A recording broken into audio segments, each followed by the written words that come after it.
हे घर में बाबू जब तक कहते हमारा आवाज सुने हुए एगो थाली में कुछ अरवा चावल दा का कुछ दरब दा का हमरा पास ले ले अभी घर में बाबू ऐ सबसे गुजारिश से आई भीख दे ले सलखी नौरी जोगी महात्मा का जा रहल छे।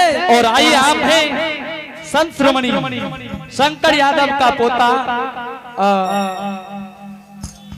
एस राजकुमार एवं आयुष राजकुमार जो कि स्थानीय निवासी है। इन्होंने शानदार भगवान के दरबार में 501 रुपए नवाजे हैं। नवाजने के लिए बहुत बहुत धन्यवाद।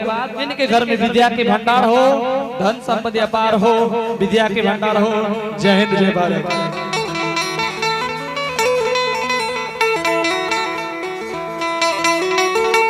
दन कहने से गुल किस्मत हो मानी करल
देर लगे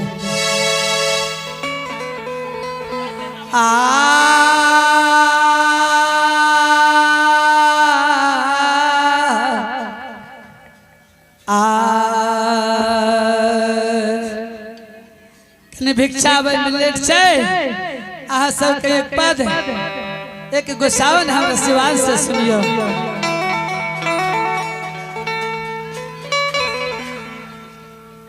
आइए आप हैं आरती और रिया। इन्होंने शानदार भगवान के दरबार में बड़े श्रद्धा के साथ बड़े उदार दिल के साथ 25 रुपए दान किए हैं। इस दाने के लिए भगवान की ओर से शुभ आशीर्वाद हम लोग कामना करेंगे कि इनके घर में विद्या के भंडार हो, धन संपत्ति के अपार हो। जय हिंद जय भारत। आसनी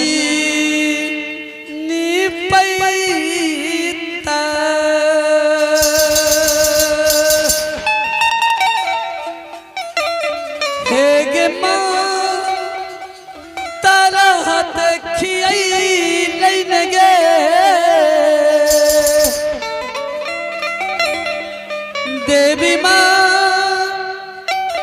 तरहत खियाई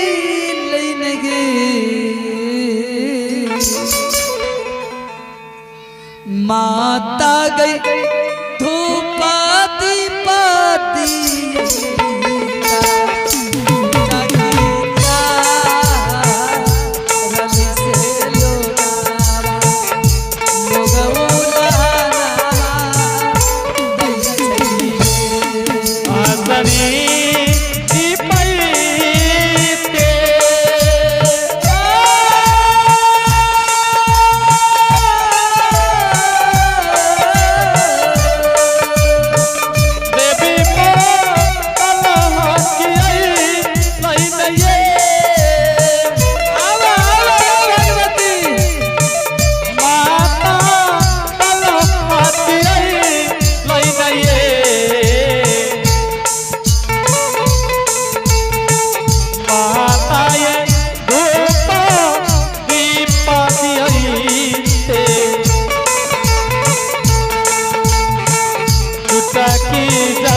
जय हो, जय हो।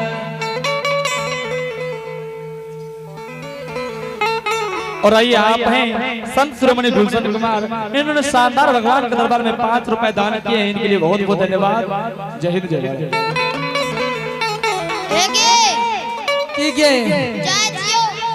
हाँ जो देखे देखने सुनने ये जोगी महात्मा केहन छे, केहन सकल सूरत छे। आगे मैं जब दाई बसिया बजबै छौ ना, हमर तक करे जा किस मारे मारे छे। जा बेटी बढ़िया से जा, एकदम खेलल कूदल चल जा, देख लिहा चल लिहा जा छिया। ठीक है आओ टुगराला बाटिया आई बाबू साहब, अम्मा मैया मेरा काय चललई,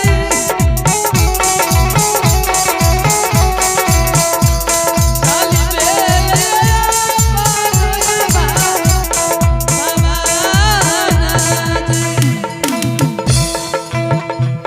और आइए आप हैं संजय यादव जी के नाती अनिशा कुमारी, इन्होंने शानदार भगवान के दरबार में 25 रुपए नवाजे हैं, इनके लिए बहुत बहुत धन्यवाद। इनके घर में विद्या के भंडार हो, धन संपत्ति के अपार हो। जय हिंद, जय भारत।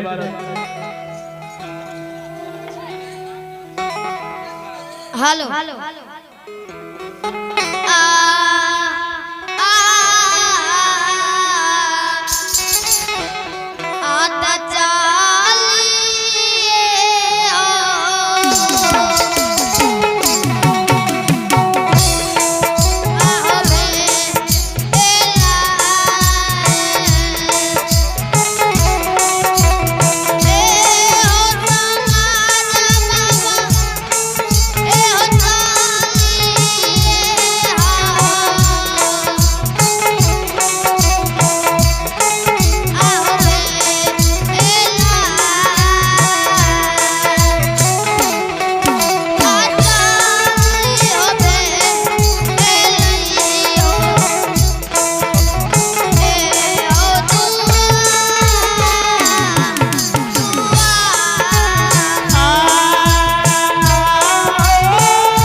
हे बेचारी